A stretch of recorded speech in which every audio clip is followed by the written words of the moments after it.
for starting the year. Miss Rigney, our instructional technology coach, is helping to run this. Wave, Miss Rigney. Say hi. Yep. Hi. There she is. A lot of you know, well, some of you know, if you have siblings, Miss Rigney was our music teacher. Now she's bopping over to the instructional technology coach, which is super awesome. And we also have a lot of other people we're going to introduce as well. And we're going to go ahead and get started. I'm Dr. Jack's principal. If you don't know me, you'll definitely know me. I'll be everywhere. And we're going to go ahead and get started, I think, right? Do we need to, about 60 some people are on? Looks good. You can use the chat box for questions. We'll give you time to ask some real questions in person later. And look, it's really good to see everybody. How many people, raise your hand if you have a sibling already at Ashland. If you already have a sibling at Ashland, raise your hand. Let's see, how many are just kindergarten? All right, okay. All right, let's go ahead and get started. So today we'll be talking about, well, first we'll introduce you to make sure that you know a bunch of people that you'll be working with, your child will be working with. We'll go over arrival and dismissal procedures, a lot of the daily supplies you'll need to bring to school, classroom environment, schedules, what lunch and recess is going to look like, what kind of communication that we'll be having back and forth with you, and ultimately parent involvement. This will focus a lot on kindergarten specific, but we're going to throw in a bunch of things that if you're a new family that aren't in kindergarten, that will be very relevant to you as well. And a lot of things are pre-aligned to what we do in kindergarten for the rest of the school. Let's go next slide. All right, so introduce myself, Dr. Jax. These are our snowman. These are really cool because they're inflatable, and so they just blow up with air. They're really fun. Even though it's the middle of summertime, it's always, we didn't dress up like this today, but that would have been fun. And this is Miss Robinson, our assistant principal. Miss Robinson is here somewhere. There she is. Miss Robinson, wave. You want to say anything, Miss Robinson? Forward to meeting all of you this year. So I'll see you guys soon. See you on Thursday and next week. Yeah, that's right. We got open house this week. So Miss Robinson and I are here for you if you ever need anything, especially if your kids are watching. We are definitely here for them. You know, I don't know if you grew up like I did, where the principal office was like the place you send kids and they're in trouble, but that's not exactly how we do things. And I'd appreciate if you didn't tell your kids that, frankly, because my office is actually a place where a lot of kids go for good news calls and a lot of fun recognition. And I don't like always being the bad guy that way, but we do have high expectations for behavior and for academics, but at the same time, we'll make sure kids feel welcome everywhere in our building. Go ahead, next slide. All right, so we have our kindergarten team. And so we have teachers and teacher assistants, and every room either does already have or will have a teacher and teacher assistant in the classroom. So I'm gonna go ahead and let them jump on and introduce them and then say who their teacher assistant is, because I know the teachers are in the room here today. Let's do the order that's on, the slide.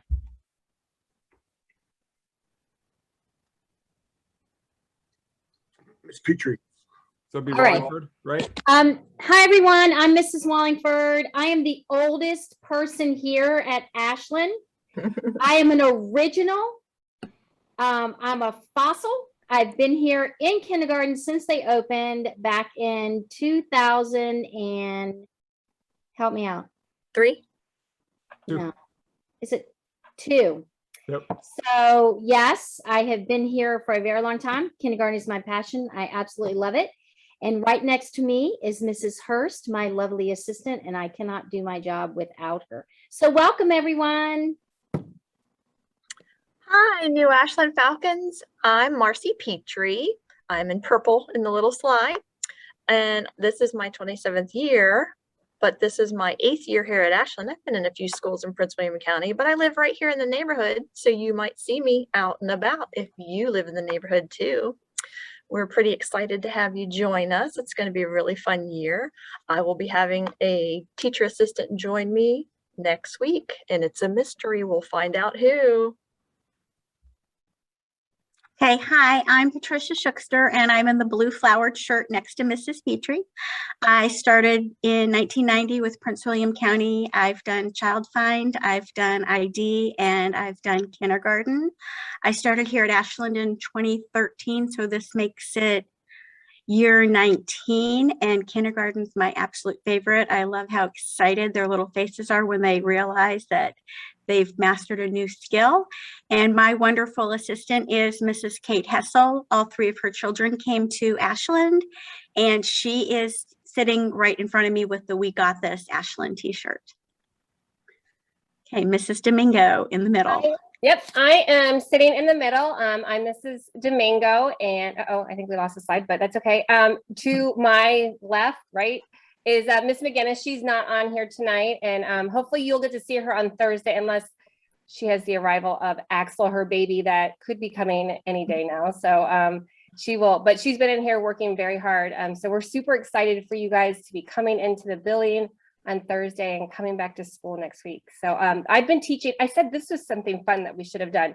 We've all been teaching kindergarten for very many years. So this will be year 22 for me for kindergarten, and my 10th year at Ashland. But I don't even know, like between the four of us, we have a lot of years in kindergarten. So you guys are in very good hands, and it is our absolute passion. We love it, love it, love it. And we're glad you're here.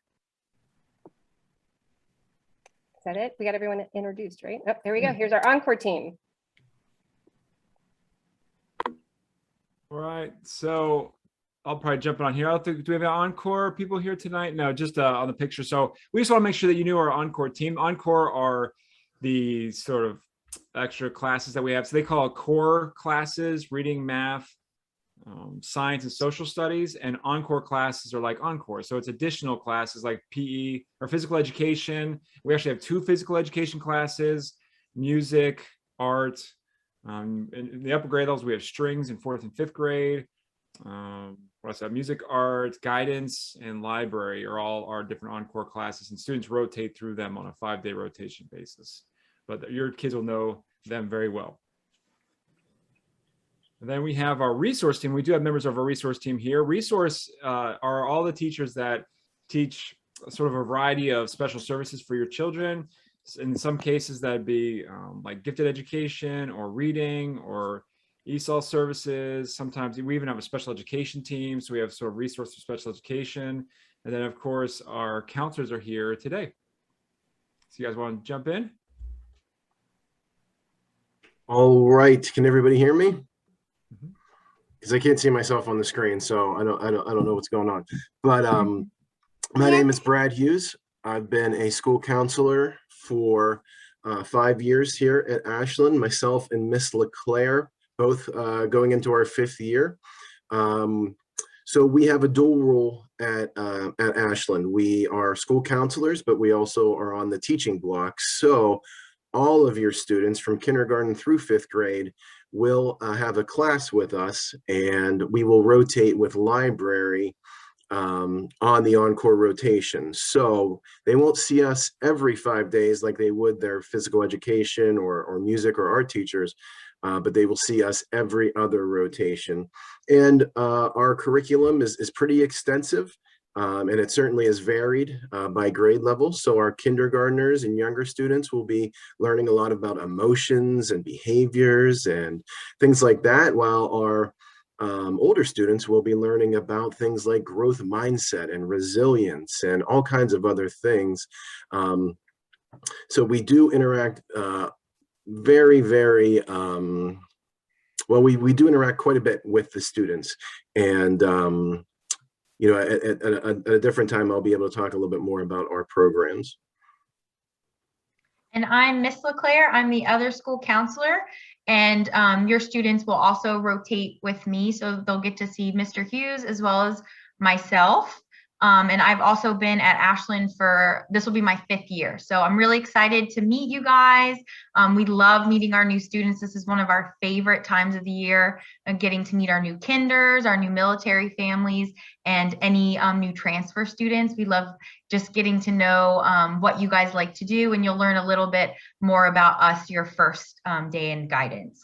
So I can't wait to meet you all.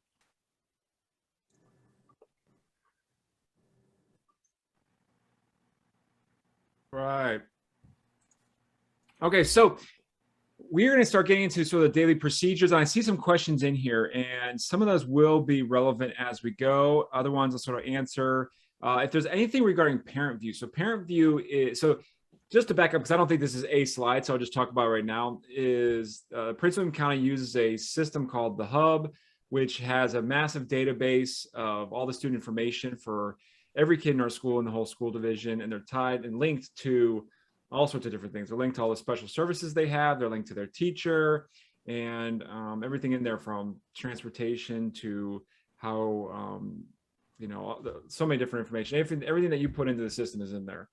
Your side of that is called parent view. So when you go on parent view, then you should be able to see certain aspects of that information, and some of it you can adjust a little bit.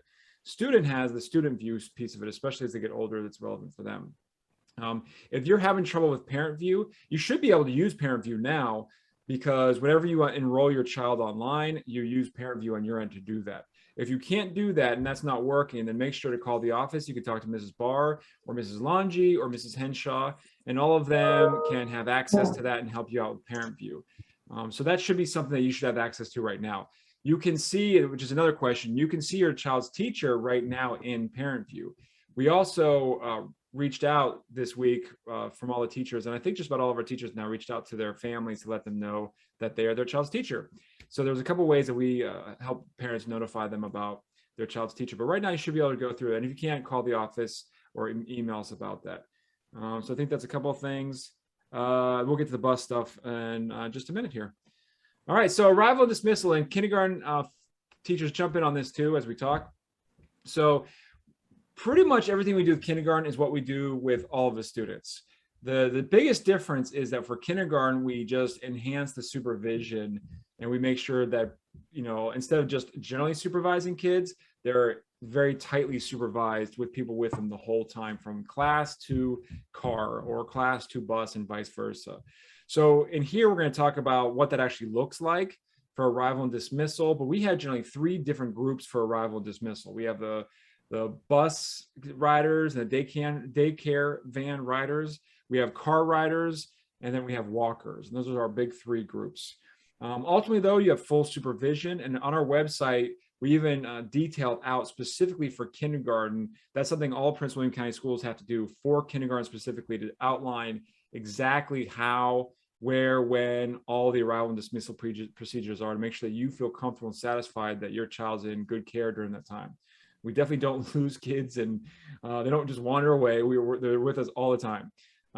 Every child has a backpack tag that we give them, and on the backpack tag, it's sort of a clear like tag, and inside of it we put this like a label where we handwrite in the bus rider, the bus number, or the car number, the car tag that matches up with your car tag in the window, or if there is a SAC, the school age childcare, whatever information that we can, we put that on that. So at any point, if the student's walking by me, I can just look at the tag. I know exactly where they're supposed to go.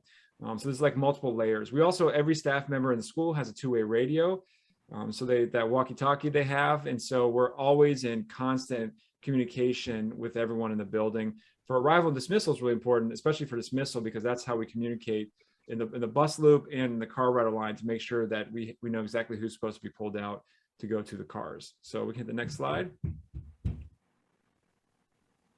So for arrival, it looks something like this. So if you're new to Ashland, you know, if you have an older child at Ashland, then you know how this goes. If you're new to our school, we have a pretty long car rider line. And last year we had considering we didn't have everyone in school, it was still a pretty long line. So I'm assuming it's gonna be long this year again, because less people are riding the bus. Well, I do promote you to ride the bus. It's safe.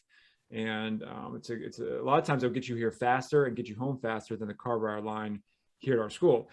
For our car rider line, when you go past the school, you go with that second entrance, and you just go down by by the kindergarten playground right there. When you're coming in, if the car is stopped because the traffic sort of stops, you can let your child out at any point between, you know, the very top that where it says car rider line, that little box right there, at any point right there along the curb, on the right-hand side, by the kindergarten playground, all the way up by the front doors, all the way towards the front, even past the front doors by the gym. At any point there, what happens is all these cars sort of pull up and then they stop. And then it's really helpful for us to let as many cars out at the same time. So when you pull up with your child, have them ready to not jump out, but safely exit their vehicle. and have all their backpack, have their mask on, have everything ready to go. So as soon as you stop, we can let them go out. We'll have staff stationed all along that way. I'll be out there, a bunch of people out there, Mrs. Hughes. We're all out there making sure that we literally help you with the doors and help your child get out and help them walk into the door. So they're fully supervised at that time. If they're riding the bus, they're in the back, and the bus goes through the bus loop, and pretty much the same thing. They park, and then staff let them out, and then staff bring them down into the classrooms. And for kindergarten specifically, our staff from the bus get them all the way down. And I put the green arrows because that's exactly where the hallway is. So if you're going from the bus loop, it's a straight shot to that 5th grade wing, right past the storeroom, all the way down to the kindergarten rooms. And you can see where the different classrooms of the kindergarten rooms are. If you're coming from the front, you go down that front main hallway, you take a right, and then you take another right, and you're right there. So we have people stationed where all those dots are to make sure that we have full supervision of our students at all times. If you're a walker, and walker, what we consider a walker is there's a specific area of our school that's about less than a mile away from the school where we don't have bus transportation. So, and let me be clear, if you have bus transportation, if you live 4 miles away from the school, you could still be a car rider. I mean, anybody can bring their car or their child to and from school with a car. Even if you have a bus assignment, that you can just disregard that if you want to do the car rider program. To register for the car rider program, you can do that at open house, and we'll give you a tag number, and that's free unless you want to pick a specific number. Then that's going to cost you $20. But otherwise, it's free for any number. And we could do that at open house, or even after open house. If you can't make open house, we could do that on the next day or the first day of school. And so that's how you come into the school. If you're a walker, you just come right up to that front door, and we'll let your child in and right to school. So I think that's good for arrival. Did I miss anything, guys? There's a question about SAC. Okay, yeah, actually, can you go back one? Thank you. So if you look, I don't have a pointer. The car rider, yeah, so go down, you know where the SAC door is? So if you go down to the gym door, right there. So that's the gym door, and that's generally where the SAC entrance is. In fact, there's a bell. So if you come early and you have SAC, SAC stands for school-age childcare, and they have a before and after school program. And if you are enrolled in that, then that is the entrance that you can go into. And that's also where you pick them up afterwards, if they're in after school care as well. So that's where SAC is. Okay. I have one more note about the bus also, just because that's, I typically take my bus riders out. Kindergartners need to have a form that they cannot get off the bus to just any person, and they need to, or, they need to have an adult or someone, I don't know exactly the age, but so we need to have that form filled out to give to the bus drivers before the first day. And I know that for summer school, I sent it out electronically to my parents. So if that's an option, I'll check with the office, but that's very important. If your child is going to be a bus rider, to complete the names of the people or persons that would be picking your child up from the bus stop, so we can let the bus driver have that information. Right. And so there's a couple forms like that too. So, and they're trying to do a lot online. So we're going to verify exactly what that looks like, Mr. Mingo. Thank you for saying that. So for the car registration, we want to make sure that we have parents that register for the car rider program, so we know exactly where kids are going. For the walkers, we also do the same thing, and it's a little bit redundant. We want to make sure that we know who is specifically going to walk home. With kindergartners, and we're going to talk about that here in dismissal, there's a little bit tighter responsibility for that, just like with the buses too. So if you want to hit the next slide. And Mr. Mingo, I'm going to leave you on spotlight too, just for a minute, so you can jump in. So if in the morning, I should say really in the afternoon. In the morning, it's not too bad. In the morning, it's generally the lighter yellow is where what happens in the morning, because there's a traffic just sort of natural flow. Sometimes it gets backed up, especially in the afternoon, because there's a lot of cars, and we ask people to actually go past the school, turn around either where that is, or go all the way down to the cul-de-sac. Please do not turn around in people's driveways. Don't block driveways if people are trying to leave their driveways, and be very mindful of our neighbors. That's really important for us. But if we don't loop around, what happens is we actually back up all the way off 234. So we do end up having a lot of cars. Once the line gets going, it's pretty fast. It just ends up being a long line. So that's generally what happens when you see a big traffic backup. That's what it looks like. Let's go to the next slide. And then for dismissal, it's just generally the opposite of what we do for arrival. So we have everyone leaves their classroom. You can see the red lines. they leave the classrooms. If they're going to the bus, they go right down to the bus loop. If they're coming to the car rider or walkers, they go towards the main area of the gym. They're stationed in the gym. They're spread out all over the gym. We have this, we're going to take up the gym and the cafeteria and spread kids out everywhere. And we call students by number and then by walkers. And so we both groups, we literally escort everywhere for kindergarten, and we escort them out. So if their number is 185, we call 185. So someone will be outside, they radio in 185 because that's your car rider tag. Someone inside says 185. We find the student that's 185. We walk them right out to your car and put them right directly into your car. And the line just flows like that. The walkers, we walk them over to the side area where there's the little orange arrow and the little star. And that's what we'll have if your child is a walker. With kindergarten, your child must be picked up by you. So we have a parent or guardian or someone on your emergency card list that we have permission for. An older sibling is acceptable only if they're high school age or over. So a middle school sibling is not old enough. An older, like a third or fourth grade student, they cannot walk home with without a parent. So it's specifically for kindergarten only, they have to have someone pick them up. Same thing that on the bus, which is what Miss Domingo was talking about. If the students that get on the bus, they leave and go home. Once they get to the bus stop, everyone else gets off the bus. First grade through fifth grade, you can just exit the bus. Kindergarten cannot. They have to have a parent or guardian or someone on their emergency card list to actually pick them off the bus. Otherwise, the bus driver will bring them right back to school. So that's one thing that the kindergarten team is going to make sure they work with you on to make sure we know exactly who's picking them up where all the time. Ms. Mingo, does that sound right? They do look for driver's licenses to confirm that it's the correct adult. Thank you, Ms. Schuchster. Yes, absolutely. In fact, there's been issues about that.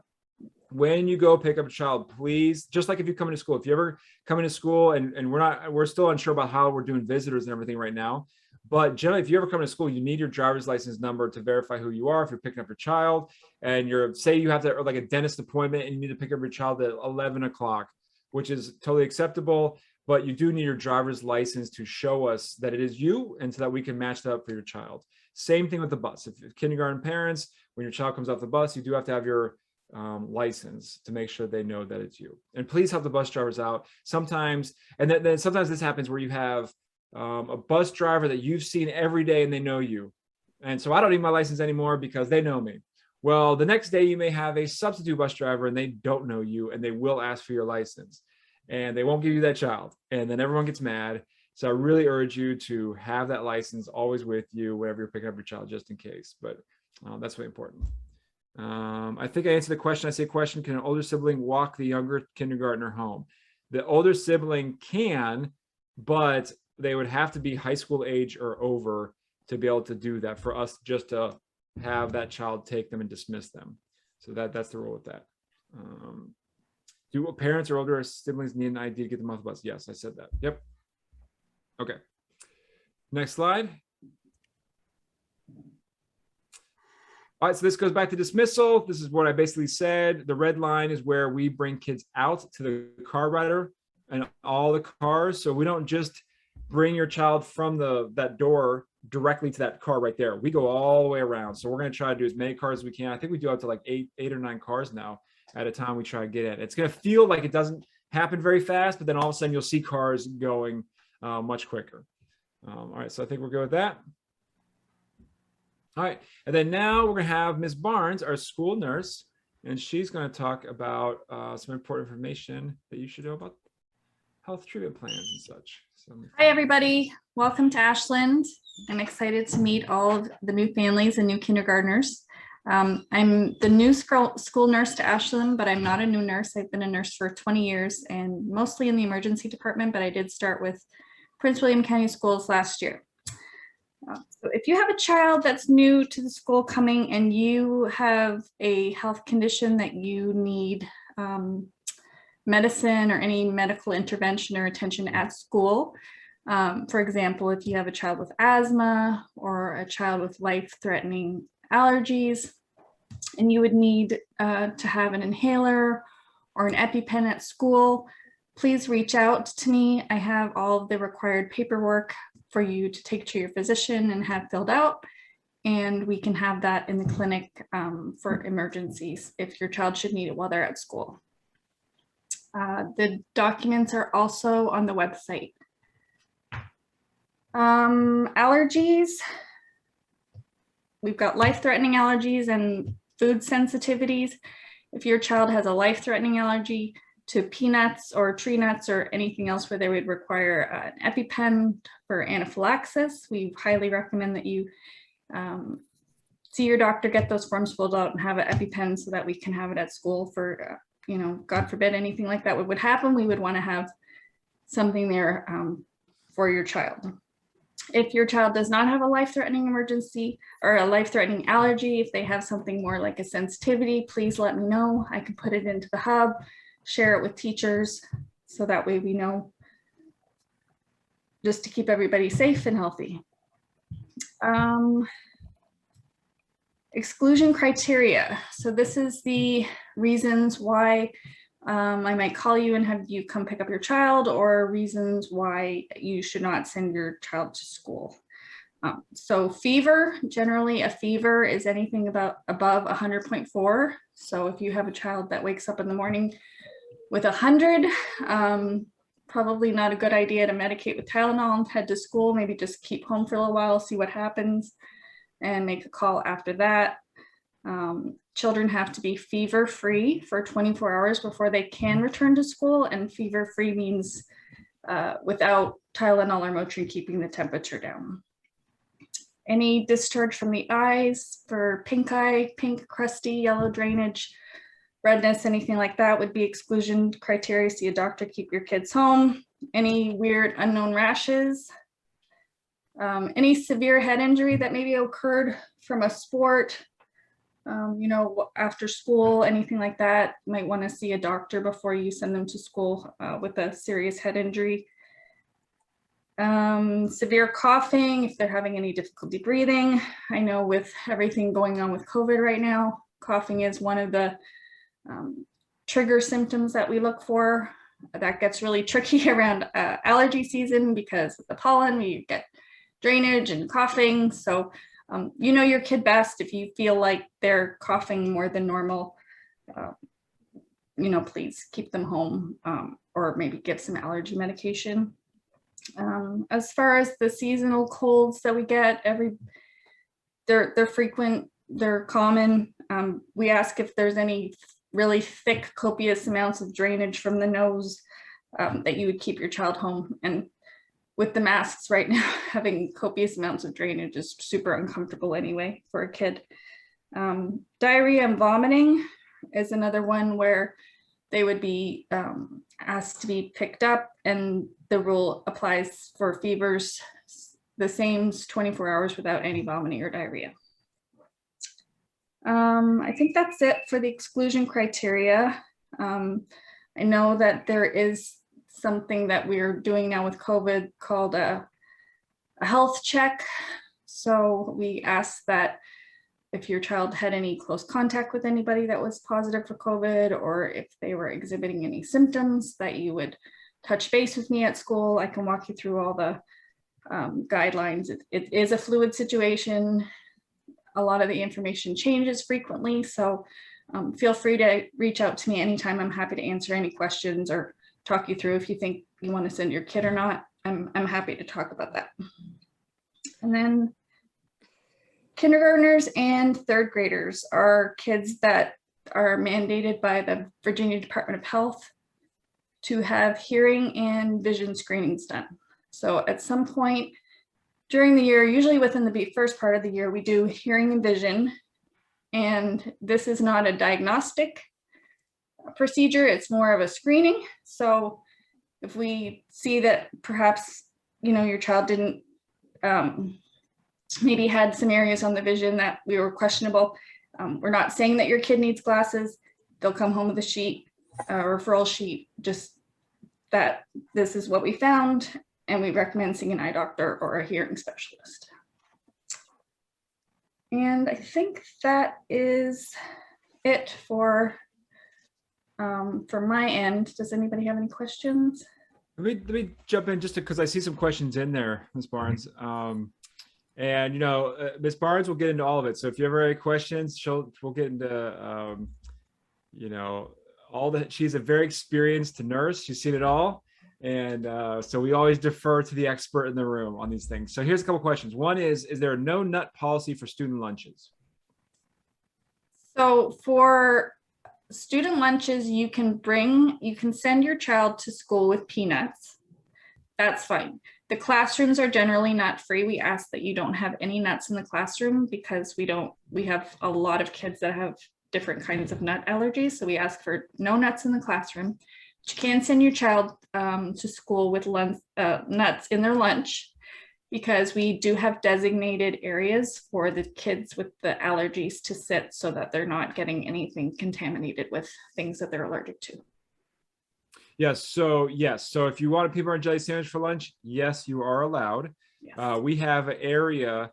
So the way we have our cafeteria set up this year, we're still working it out, but I think we have a good plan, so we can still space out students every other. We're getting that in a second with the COVID response, but we're gonna be able to space out students every other seats. There will be some spacing during lunch, but one end of the sort of long table for students will be definitely a nut-free area for students. So we'll make sure that doesn't. All the student lunches from the cafeteria are nut-free automatically anyways, which a huge majority of the students do get. And a big piece is that they're free. So breakfast and lunch this year is free again. So that's a great advantage for you to not have to pack lunch every day. And they're really good. And there's different options too. So anything that you send into the classroom snack-wise has to be nut-free. So yes, we are. They can have it at lunch, but they can't have it in the classroom. Right. And I don't know that every room is nut-free, meaning we don't have issues necessarily in every room, but we have enough issues out there that generally we try to keep that every room then to be nut-free. It's a lot safer. It makes a lot more sense to do it that way. There was a question about a COVID test being negative. Yeah, let's actually hit the next slide, okay, because we can get into that. All right, and Miss Rigney, are people drawing on us? What's going on here? Yeah, I think I need to update some settings. Yeah. All right. So if you want to go back one, please. All right. So there are very specific mitigation strategies that Prince William County is doing and that Ashland is doing. At Ashland, the biggest thing to understand is that we are doing everything based on guidelines that we are provided. There is no Ashland specific sort of response to these things. We are very aligned to CDC, the governor's orders, VDH, which is Virginia Department of Health, and Prince William County Schools. So any of the things we're going to talk about aren't just Ms. Barnes or mine like decisions. These are all guidelines that are handed to us that we're trying to constantly clarify. As Ms. Barnes said, it is very fluid. Literally day to day right now, we're trying to figure out exactly what the very specific criteria we're supposed to be doing are, and making sure we're doing the right things. And as more students come back in person, I can see that still being more fluid as time goes on. But here's where we are now. So one, there are mask guidelines for students, staff, and parents in the building. If they're in the building, do have to wear masks, and that's based on a Virginia governor mandate that just came out Thursday, I think. So because of that, we then have to do that. That's not a Prince William County choice. That is a Virginia governor mandate. We're going to get into mask mandate in just a second if you have a question about that. But that is something that all students will need a mask. And then we're going to talk about that probably later, about multiple masks is best.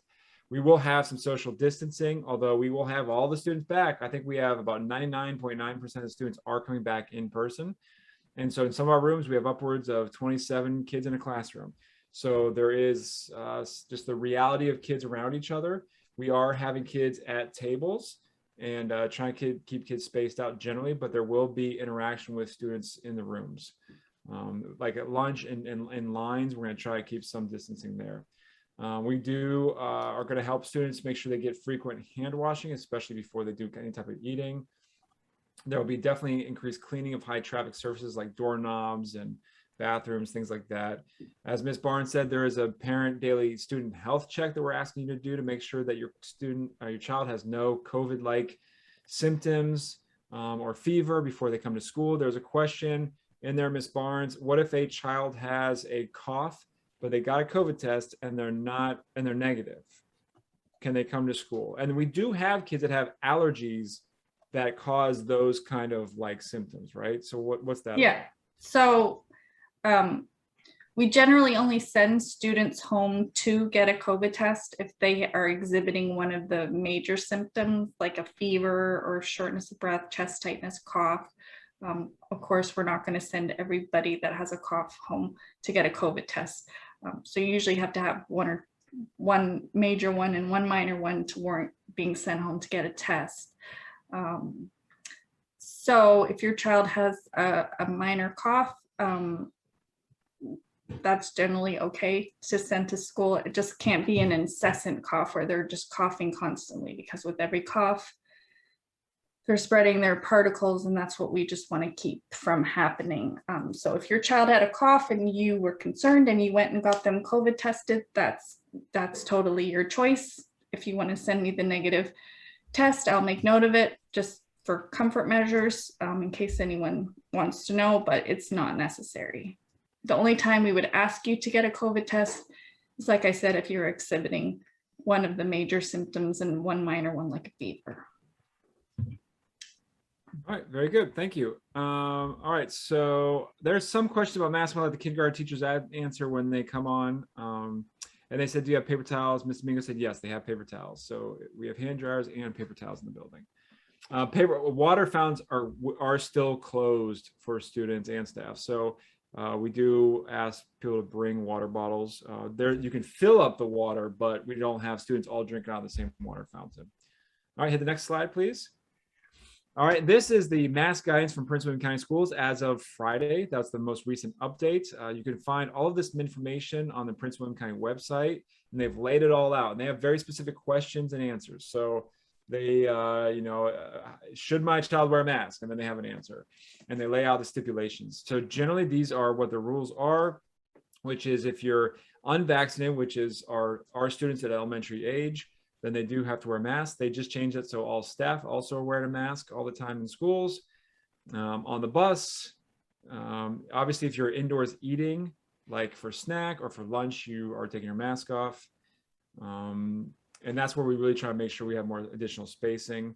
If they have something like recess, they will have their masks on because we can't ensure the distancing. And you may say, well, outside, you don't need your mask. And there's science that supports that. The problem we have is that we have kids in very, very close contact when they're outside at recess. And the close contact does play into how quarantining works, which is the next slide. So they do have to wear their mask unless they're 6 feet apart outside when they're playing. We are going to try to do mask breaks that are 6 feet out apart. All right, so hit the next slide.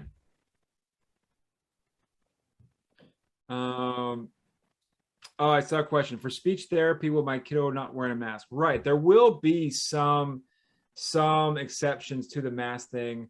We have to really clarify specifically with the students. With the staff, there's a little bit more wiggle room, especially for vaccinated staff, than there are for students, and especially students that are with other students. And that's the big issue. So we are going to clarify those kinds of things, but that's a good point. There is, if you saw exceptions on the bottom about students and staff, if you're doing things like especially the young age level where they need to see your mouth and learn from how you form words and how you communicate. This is the quarantine guideline also from Prince William County Schools. And in it explains that basically if a student is found to have COVID, then one, we notify anyone that we feel is a close contact. So this is how it works. If we're informed, if we don't directly test for this, but if we're informed that a student, staff, or somebody has COVID, that they're a positive case for that, then what we do is we go on an immediate investigation. It's a literal drop everything and investigate the situation. We find out who they're within close contact, and then we notify all those parents that they are close contact. It is a little bit of a tricky situation because we have to find out exactly who was within 6 feet for at least 15 minutes within that 24-hour period of when that child was identified as having COVID or had symptoms of COVID. So for instance, if a child's at a desk, we look at everyone around that desk.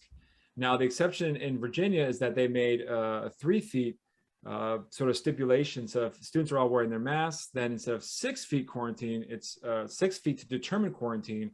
It's 3 feet to determine quarantine, which means that it makes it a little bit easier to determine who exactly was around you versus, sort of in the peripheral.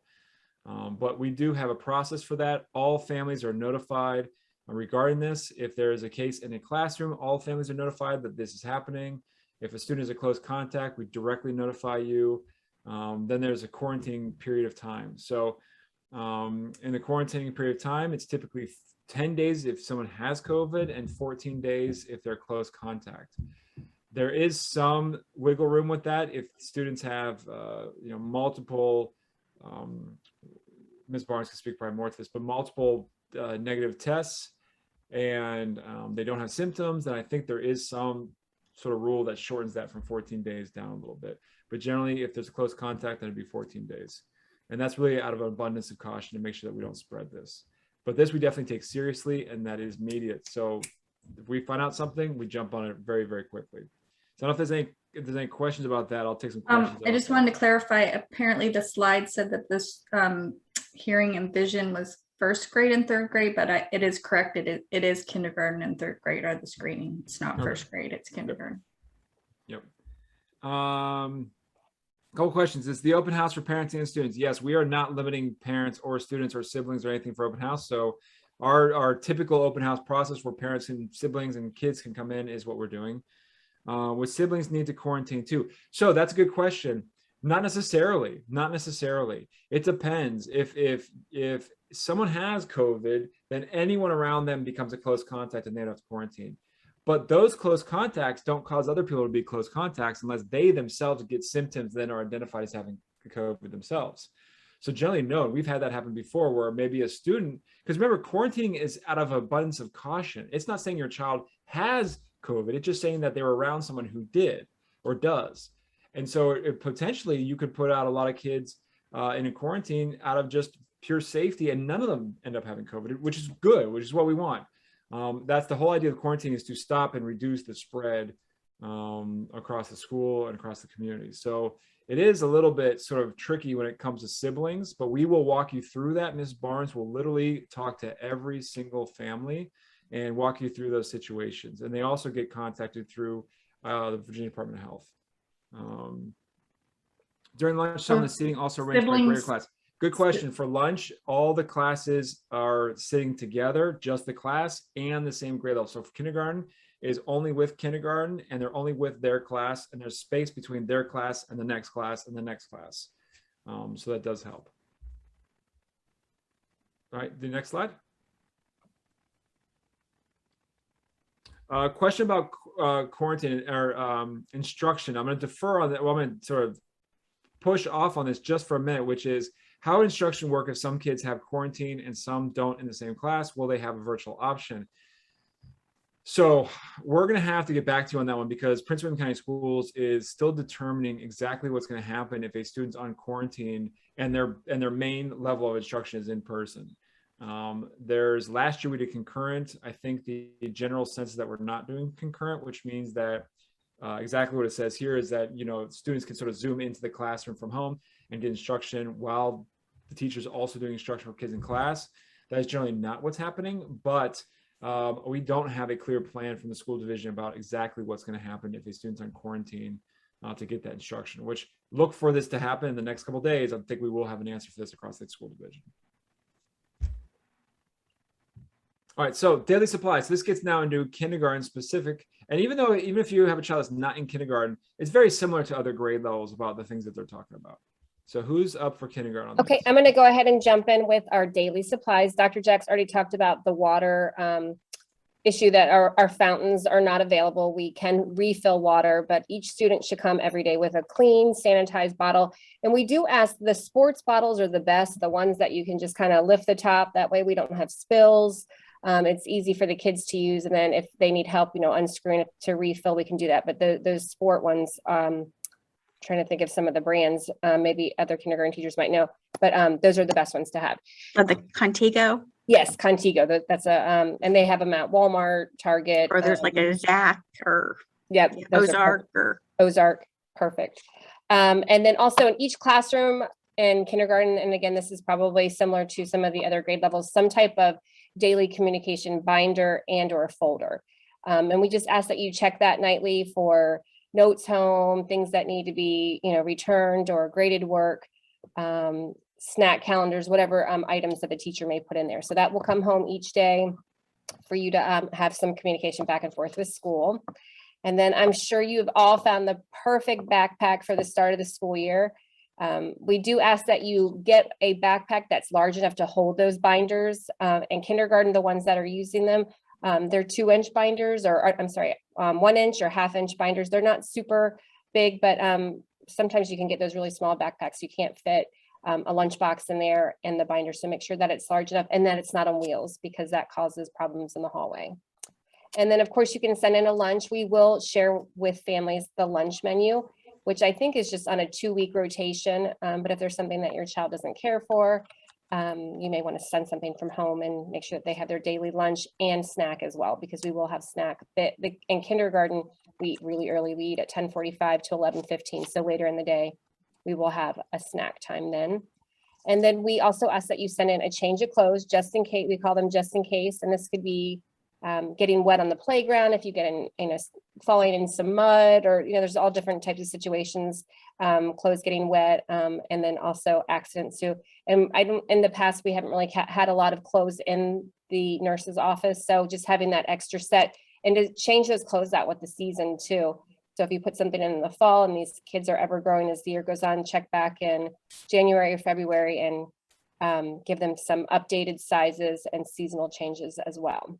And then I think there was a question about face coverings.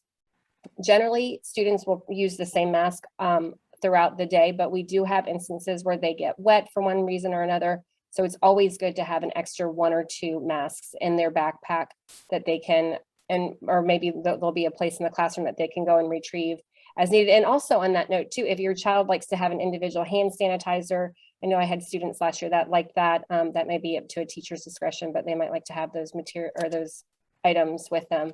But and then if they're not using the disposable face coverings, just make sure that you're washing them often, because we had some kids that we needed to work on that a little bit. But yeah, 2 or 3 would be great. So I think that's about all that we have for daily supplies. Does anyone have questions about supplies? I know it looks like some people are answering questions in chat. We all set there? Let me just jump in real quick. That's because there's a couple things, Mr. Mingo. Yes, do all students get snack time? Yes, I believe all students in kindergarten through 5th grade do get snack time, and probably because of the way the lunches are scheduled. And I'll show you a schedule in a minute. Some of our lunches are really late, so that means they do an early snack. Some of our lunches are really early, which means they do a later snack, and they do get that. Question: the change of clothes they bring, is that something that's kept in their classroom, or is that kept in their book bag? So in the past, I've had students leave them in their backpack, but I think that most, at least in kindergarten, the other teacher said that they found a place in the classroom and it, just a Ziploc baggie. I will provide them in our room. And again, this could be from class to class, but yeah, I think that most of us have decided that we'll find a place to keep them in the classroom. So if they need them just in case, they'll be here. Good. And then for the supplies that come in a pack, do you want them taken out of the pack already, or should they leave them in the pack? So we did have some questions, and I think on the supply list, it said for everything to be labeled. Students will have their own toolbox. They will be using individual supplies, but for our kinders especially, it's hard for them to come in and organize those materials. So we will actually have out in the hallway boxes where you can just sort those materials, so you don't have to unpackage them. We'll do all of that. If you'll just sort for us, that kind of makes the job a little bit easier. And then each student will have their own materials. They won't be sharing with other students, but you don't necessarily need to open them ahead of time or label them. All right, a little bit different question. Counselors, can you jump in on this? There's a question about if people need help from counselors. Is that something that you guys sort of reach out? Can parents ask for help? Can students ask for help? Do you ask the teachers about it? How do kids get counseling support if they need it? There's a variety of ways. We can, we always put out our email to our parents. We have it on our school website. You can confer with a teacher, and the teacher can forward it to us. But we welcome any sort of correspondence with parents. We have an open door policy for any issues. So feel free to contact us. And it doesn't always come from you all either. We always send out, usually in the first month or so, we send out a a little survey to teachers just to ask if they feel like any of their kids need extra support, whether it be friendship, social skills, just an array of different things. We always have a new student for our older kids or our military connected kids. We have new student lunch bunches. So not only you all, but teachers are also really helpful in telling us what your student might need or what they see in the school. And then we would always reach out to you all before we do any small groups or one-on-one if a teacher reaches out to us about something specific. All right, thank you guys. And there's some questions in there.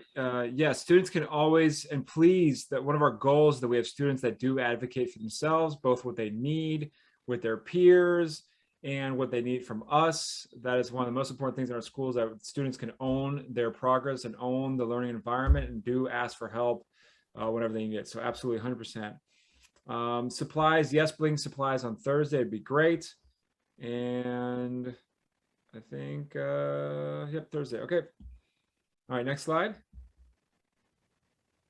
Okay, and then just a little bit of what the classroom will look like. And I think we've hit on some of these topics already, but students will be wearing the face coverings unless they're in the cafeteria eating or during snack time. They will obviously not have the face coverings. Then at recess, we have another slide for recess a little bit later, but if the students have 6 feet, then they won't, but most of the time they will have that, have the face coverings on outside as well, in the hallway as well. But we will be doing cooperative work. Students will be working in we're calling them pods or table work. So we have 4 to 5 students working together. Some other things that you'll see in the classroom, which if you have older children, you saw this last year and some of the older ones even before that, but we have one-to-one devices in the classroom. And then I spoke before about the individual toolboxes that the students will have. And of course, we're going to do lots of wiggle breaks, especially at the beginning of the year as we get into some routines and then lots of fun activities that we have planned. So that's a little bit of what it will look like when school starts.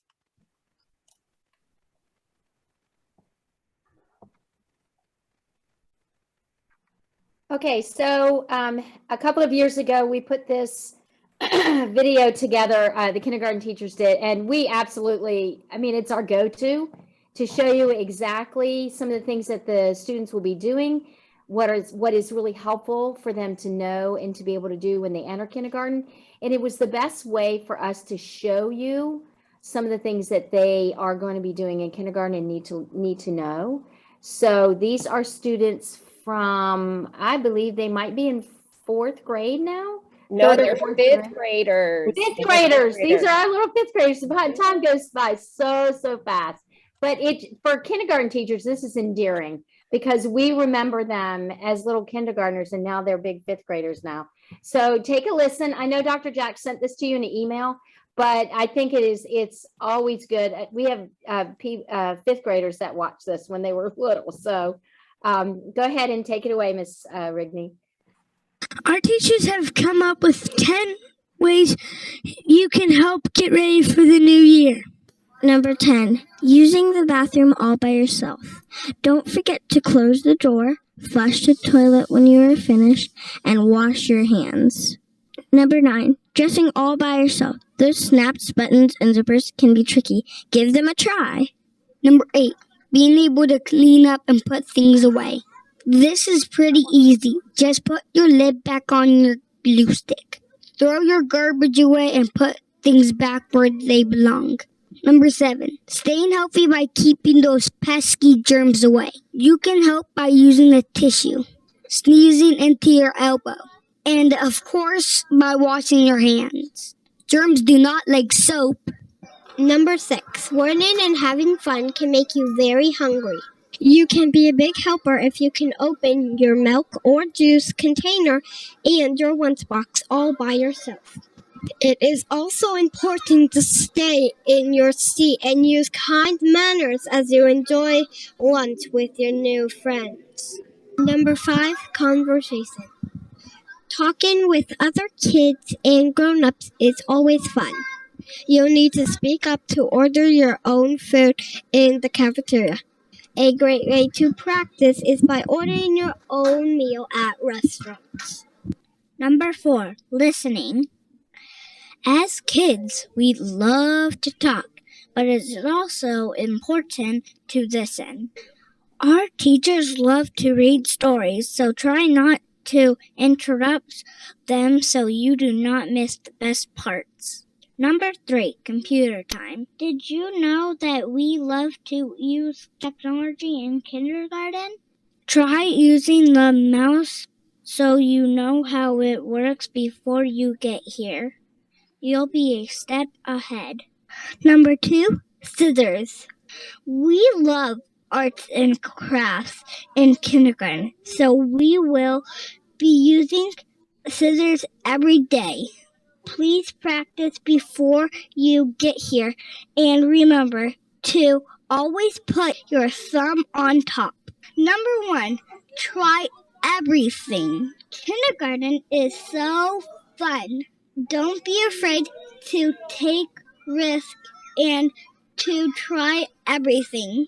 Welcome to Ashland. We can't wait to meet you.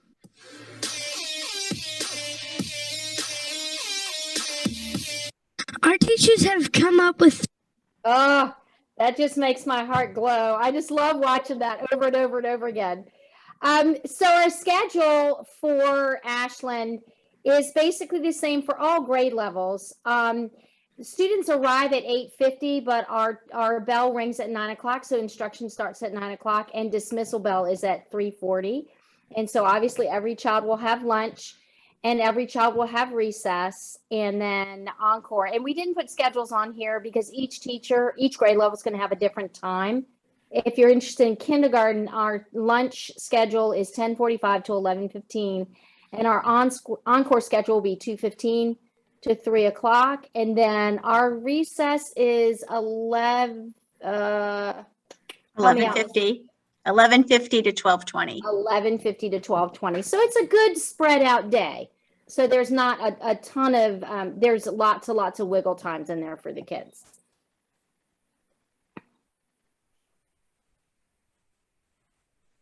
So I just want to jump in here for the overall schedule, because we do have some families that are maybe not in kindergarten, but you can also see that generally how the schedule works. This is our master daily schedule.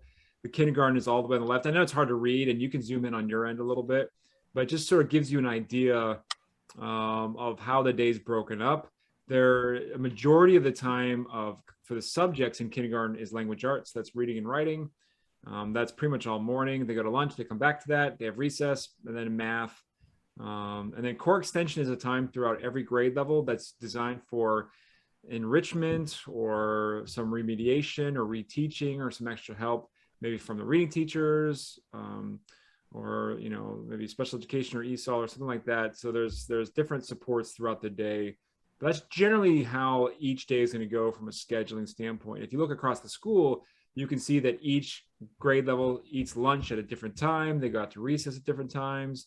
They have core extension at different times as well. So there's it all fits together like a big puzzle. And this year we have about 800 students. So we have to make sure we know where they all are, that they're all getting the instruction that they're supposed to receive throughout the day.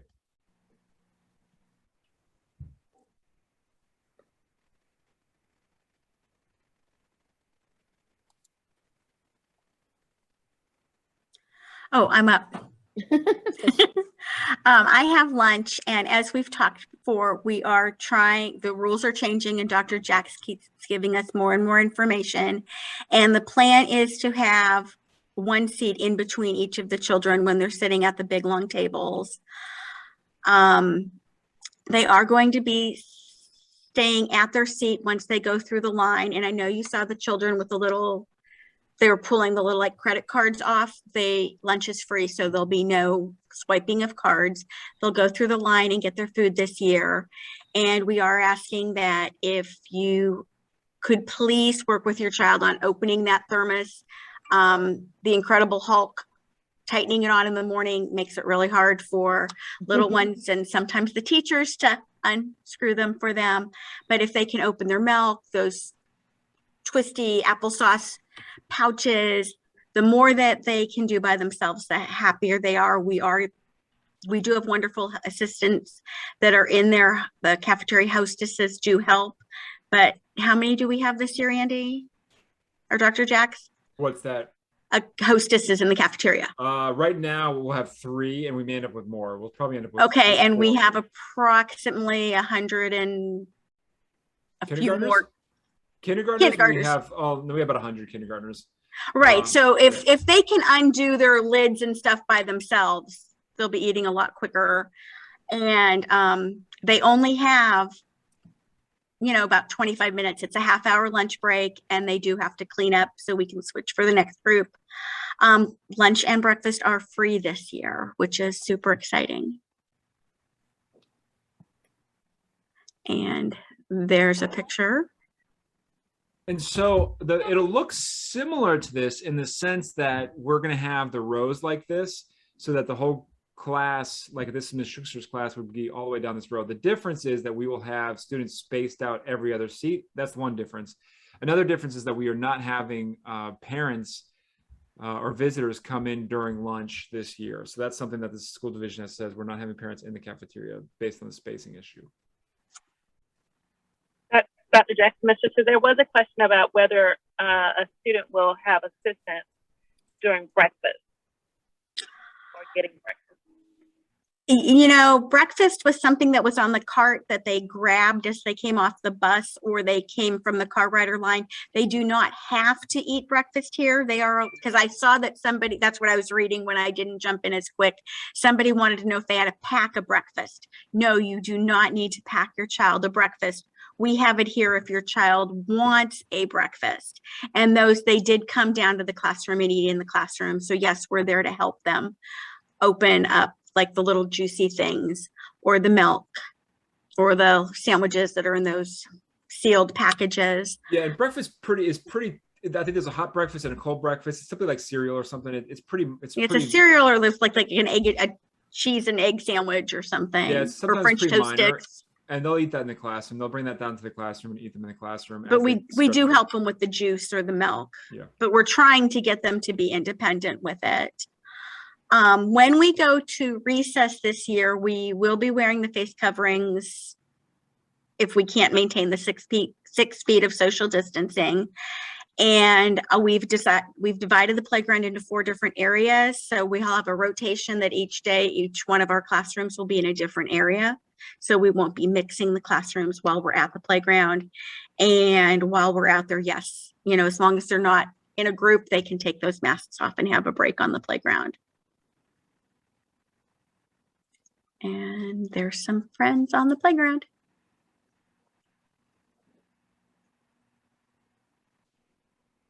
Can you send notes and lunch money with your child? Well, you don't need to bring any money because lunch is free. And yes, we know moms like to write little notes, love you, have a great day, mommy's thinking of you. We will read those to the kids. Mm-hmm. Alrighty, so for our communication, we really rely a lot on email and our daily either binder or our daily folder. Each teacher will have a different preference if they want a folder or a binder. But then we can do phone calls and things like that. But the fastest way to reach us is send an email. Johnny's going to have a dentist appointment today at 11. Thanks so much. If you can't reach us by lunchtime, you definitely want to phone that into the office because we're busy interacting with students. We're going from Encore to lunch to recess. We might not catch that email in the afternoon. So if you're going to tell us 10 minutes from now, we might not see them. So a good rule of thumb, as long as you're emailing your teacher and he or she writes back, got it, then you're good to go. If you don't hear back from an email that you have some change in dismissal or thing like that, then you want to go ahead and phone the office directly. A lot of teachers like to do book orders. Those will be done through the online programs. A lot of teachers use Scholastic, and there's lots of opportunities. They have actual books you can get in your hands as well as electronic books. And this year, we don't need to add any money to lunch accounts, so you don't have to worry about any of those things.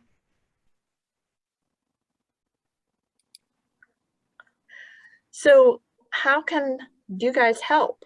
So one of the most important things, keep on top of your binder or your folder. Check it every night. Sometimes it's just, we sent home some great work for you. Sometimes it's we need you to respond to something and send it back. You'll find that some days there could be teachers that they save everything for Friday, or they send everything on Monday. So each grade level and teacher in the school will decide what's the best way to get things home to you. And it's usually pretty much labeled if they want you to leave it at home or send it back. And the way to help any age child in elementary school is practice. Practice reading to them, letting them read to you, even fifth graders, even higher, because you're modeling for them what they're going to eventually get to as readers. So whether you're 5 or 10, you need to do both, hear it and practice it. Same thing with writing. There's so many ways that you can show kids how valuable writing is. It's not just something, oh, those teachers make us do. They actually can use their writing to make a grocery list, to thank grandma, all sorts of things. Be creative so that it's fun, but make sure you have a good routine, at least 3 to 4 nights a week. Get that reading in there and make sure that they enjoy it, because that's what it's all about. You know, we want to make sure that all the things we present to them, they can use them in whatever way they need in their life. And just especially kindergarten and first grade, practice things. Tying shoes, it takes a lot of trial and error. And some kids might get it and 3 days later they can always tie their shoes. And some kids might just need to practice. And that takes a little bit more time than practicing here at school, the time that we have. So yes, you can do Velcro shoes, but eventually you want to have that special pair, or they get in the habit of going and practicing. Make sure when you change seasons, when you get the big bulky coats and jackets, things are different when it comes to zippers and snaps and things like that. And we do it as adults as well. If you want to get good at something, practice.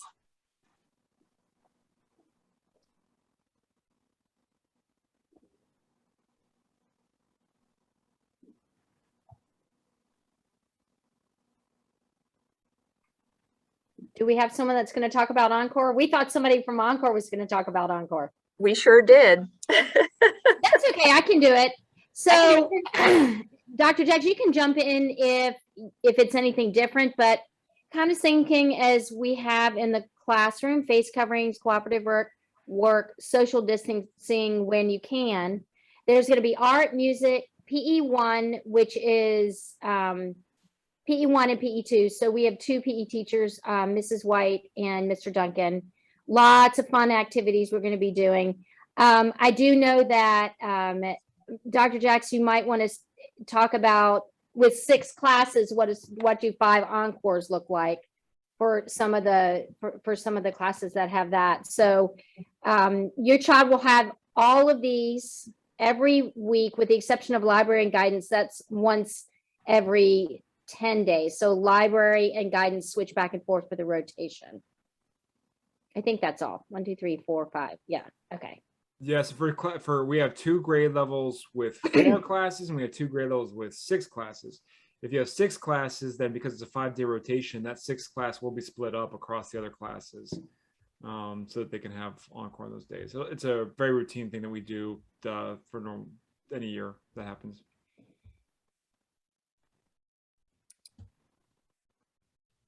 All right, and I think that's about it, right? So,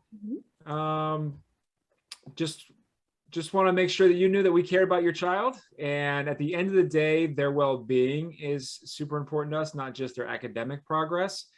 We focus a lot on social emotional learning. So we have class meetings, we have buddy students, we have peer mentors and adult mentors, we have a check-in check-out process. We do just so many different things within the classroom and outside the classroom to connect students. That is one of the sort of the hallmarks of our school. We even have a new program this year we're using to put a more framework to that. There's so many different things that we do for that, but we want to make sure that you know that that's important. And that's also the feedback we got going from last year from our parents. It's part of our strategic plan this year, because going from last year with everything happening to this year, making connections, making people feel safe is one of our highest priorities this year. So do you have any other questions before we close up? You can either say them out loud to us, or you can put them in the chat. Oh, if you're having trouble with Parent View, why don't you stay on if you're having trouble with Parent View? I don't know if Miss Longi, are you still here? Do you have any idea about that, Miss Longi? Yes. Do you know if they're having trouble with Parent View? Is that something that is an easy fix, or is that something that just call tomorrow and then work through it? You know, if they just call the office tomorrow and ask for me or Mrs. Henshaw, we'll be happy to help. Okay. Yeah, sometimes it's little tricky little things.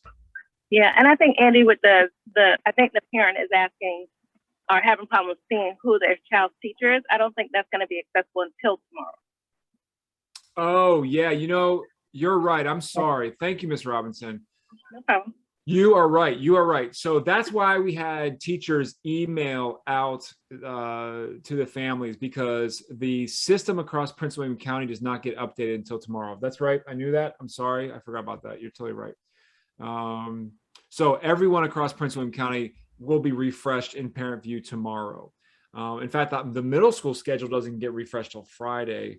So tomorrow you'll definitely be able to see everything in there. So I'm sorry about that. Can you enroll your kids using Parent View? Yes, that is actually how you enroll your kids and register your children, is through Parent View. Correct, Ms. Longi? Correct. Yeah. Yes, through Parent View. Mm-hmm. Yep. Yeah.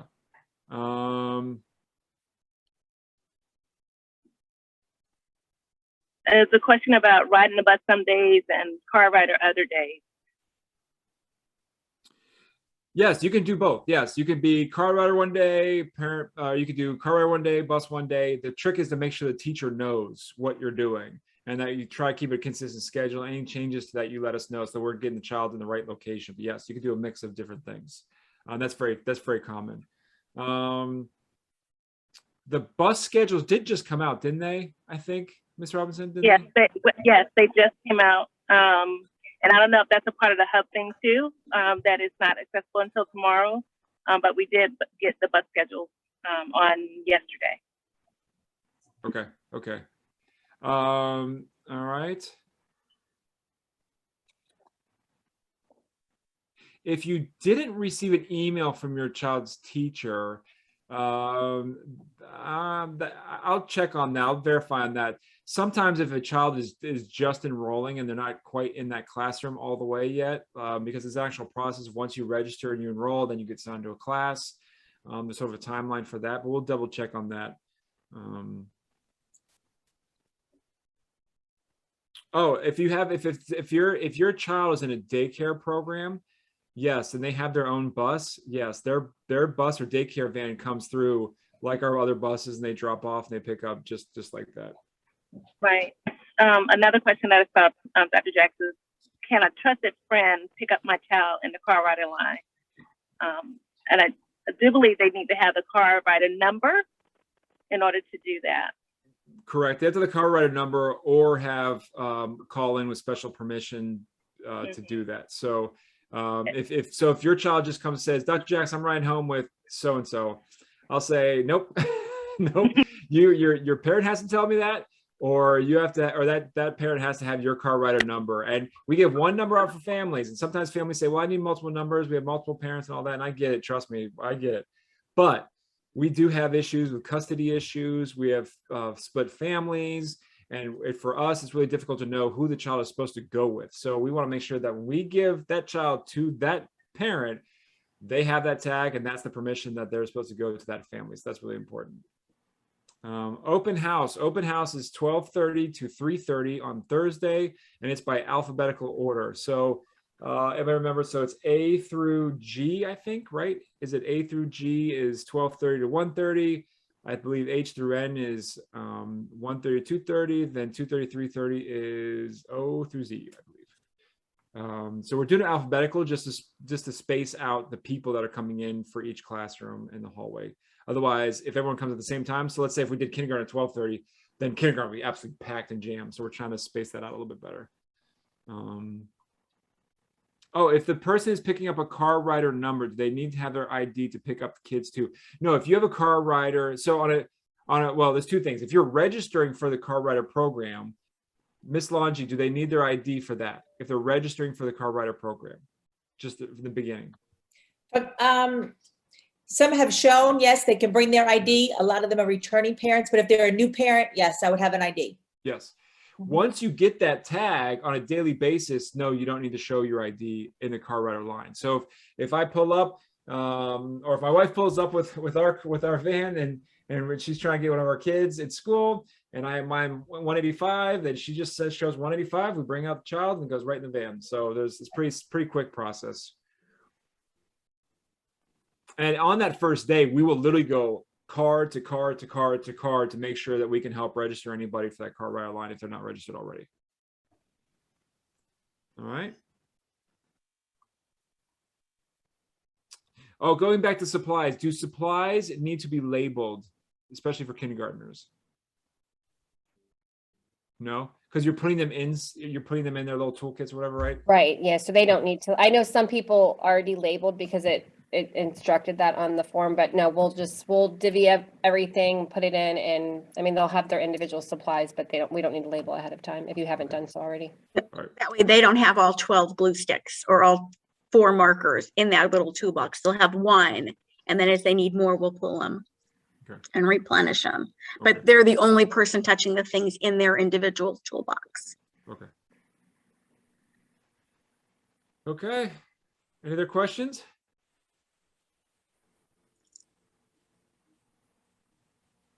All right. So first day of school, do they need anything specific first day of school? I mean, they have their supplies, they're bringing all that kind of stuff, but anything for the first day that's special, or just come and be ready to roll, right? Just their backpack, and if they're bringing a lunch from home, but I mean, I assume And that a lot of snack. them- right, and a snack. Oh, well, actually, I know some teachers may be providing, but you might want to check with the teacher to see. If not, they may need a snack the first day. They will get, at meet and greet, they will get their either binder or folder, their daily binder or folder typically. So bring that back that very first day. And if they cannot make open house, that's perfectly fine. Their student will get it on the first day. Because we will have paperwork in that binder for them to fill out that we would like to have on their child.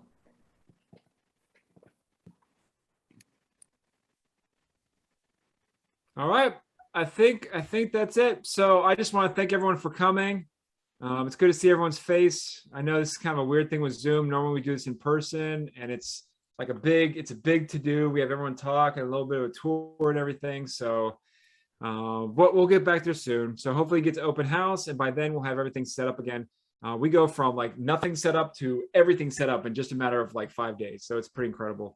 But we're very excited to get everyone in. We want to make this kindergarten class such a special group of kids, make sure everyone feels welcome, getting back in the groove and feeling a little bit back to normal. And for them, they don't even know normal.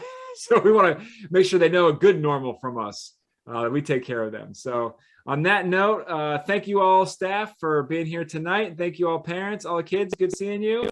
And we will see you soon. Have a great night, everybody. Yeah, if you're off camera, get back on camera. Let me see you wave. Let me see the kids wave for a minute. Let me see the kids wave. Oh, look at you guys. Oh my goodness. Oh my goodness. Some of you I've known probably since you were born. Oh my goodness. Hi, Austin. Oh, it is awesome to see the kids. Oh, that's great. That's great. There they are. Now we're seeing more kids. All right. All right. All right. Have a good night, everybody. Take care. See you soon.